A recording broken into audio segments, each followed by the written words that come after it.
Vous souvenez-vous de la phrase glaciale d'Edgar Poe ? Comme les ombres du soir approchaient, je me trouvai en face de la morne maison d'Usher. Je ne sais comment cela se fit, mais au premier coup d'œil que je jetai sur elle, une intolérable tristesse pénétra mon âme. Cette réminiscence, la maison d'Usher, m'obséda pendant toute la route, alors que sous la lourdeur grise de cette soirée d'automne, je suivais, blotti dans la voiture que conduisait un silencieux Solognon, jauni par d'anciennes fièvres, la route bordée de marécages qui, sur la rive gauche de la Sauldre, conduisait à la Pierre Sèche. Mon conducteur n'était pas de ceux qu'on interroge et dont on quête les racontars. C'était un de ces non-pensants qui répugnent à toute expansion intellectuelle. Il allait droit devant lui, sans regarder de côté ni d'autre, ruminant quelque chose dans sa mâchoire prognate et lourde.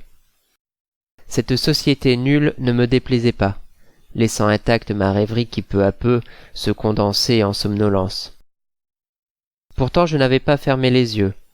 Entre mes paupières mi-closes passait la lande mate et grise, ou parfois éclatait le reflet d'acier d'une mare, cinglé d'une lame. Sur la route dure, les roues allaient sans bruit, tandis que le cheval s'étirait, silhouette macabre. Je ne pourrais dire que la route me sembla longue, car je n'avais plus aucune notion du temps, non plus que la claire compréhension des choses. J'étais pris tout entier dans l'étau d'une angoisse inanalysée, mais si serrante que j'en étais étouffé. Et dans la plaine vide et plate, entre les étangs, plaques noirâtres sur une peau de bistre sale, j'allais toujours, sans savoir où, instinctivement inquiet. Ce fut alors que le ressouvenir de la maison d'Usher plus despotiquement s'imposa, quand en face d'une flaque d'eau plus large de quelques mètres, à l'entrée d'un pont de bois qui fermait une grille, l'homme se retourna, et parlant pour la première fois, dit « La Pierre Sèche ». Je fus éveillé en sursaut.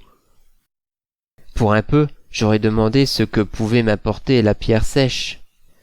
Mais une impression me saisit, bien différente de celle que j'attendais. De l'autre côté de l'étang, dans lequel dormaient de longues herbes oscillant de leurs grappes ainsi que des épis mûrs, se dressait au sommet d'un monticule de quelques pieds et qui semblait de rocailles et de mosaïques, une sorte de castel dont une aile se projetait en face de moi, hardiment découpée dans le ciel que rougeoyait le soleil couchant.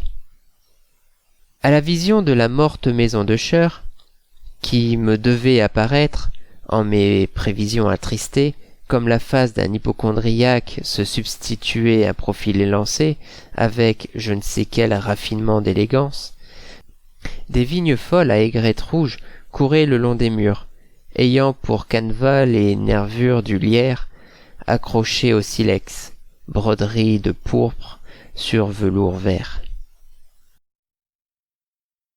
Cette forme s'enveloppait d'une buée claire, irisée, qui estompait les contours et atténuait les angles.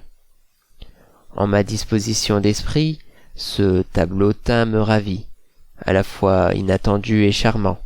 Cependant l'homme restait, attendant que je me décidasse à descendre. Je compris que son office rempli, il s'étonnait que je ne lui rendisse pas sa liberté. Il n'avait pas à compter avec mes fantaisies d'imagination.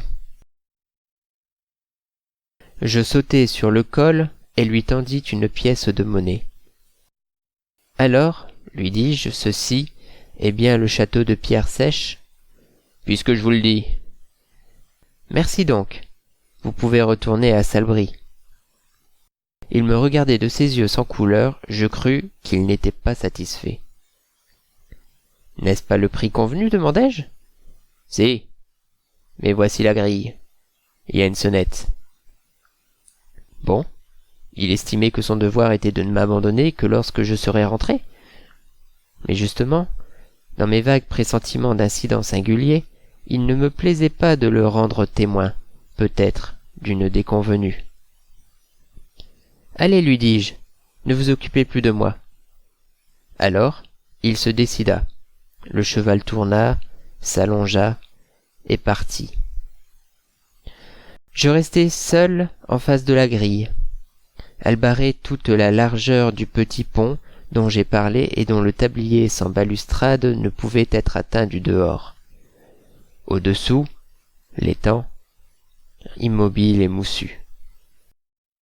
Au-delà, une allée gravissait le monticule, puis disparaissait en se contournant. Les fenêtres, j'en comptai 3, qui faisaient face à l'étang, étaient closes. Les ombres des vignes et des lierres noircissaient les vitres. On eût dit des yeux très noirs, voilés de cils. J'eus la sensation qu'ils me regardaient. Mais alors, si quelqu'un de l'intérieur avait constaté ma présence, pourquoi nul ne se présentait-il à la grille? Je me dis alors que j'étais bien fou de raisonner et que vraiment je me créais à loisir des impressions de mystère. Puisqu'il y avait une cloche et une chaîne, je donnai une secousse.